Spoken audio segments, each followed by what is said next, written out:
Bonjour messieurs, c'est Marie, assistante de Frédéric pour le voyage du groupe pour Minsk qui sera en septembre 2020. Et aujourd'hui, je vais vous raconter quelle est la situation avec Covid-19 aujourd'hui à la Biélorussie. Je pense que vous avez entendu dans les actualités, lorsque l'épidémie a commencé, le gouvernement de notre pays a décidé de ne pas fermer les frontières comme presque tous les pays du monde l'ont fait.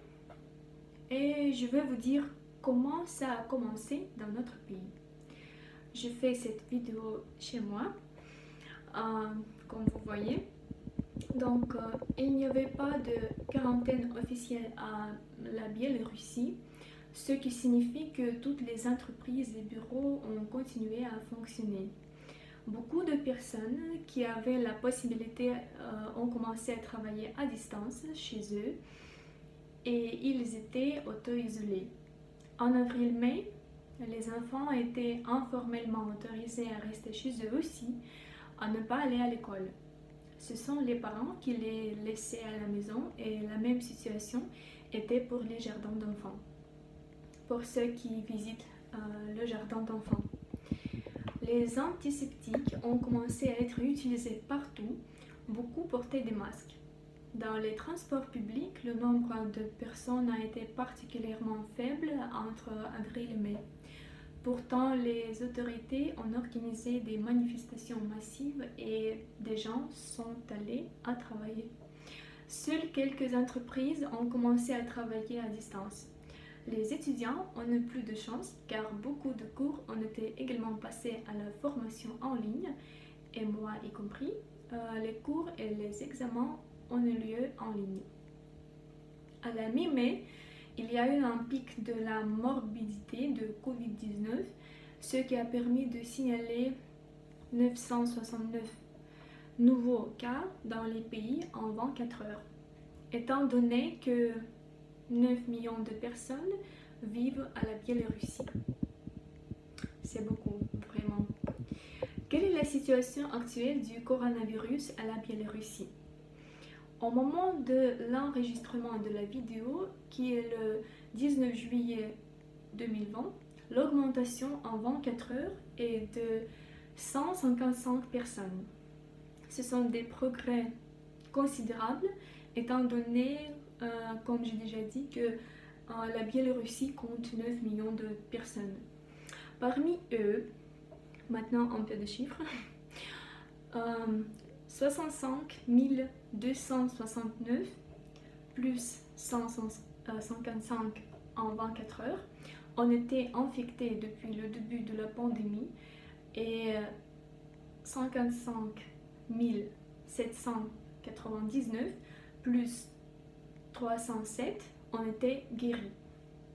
Nous constatons que la situation est devenue bien meilleure et qu'il n'y a pas de raison particulière de s'inquiéter, mais il faut néanmoins respecter les règles alimentaires, laver les mains soigneusement, utiliser des antiseptiques et le gel pour les mains, appuyer sur les boutons de l'ascenseur avec une serviette, porter un masque selon les besoins, respecter la distance sociale dans les pharmacies, les commerces et les autres endroits publics, se tenir loin de ceux qui toussent selon la possibilité.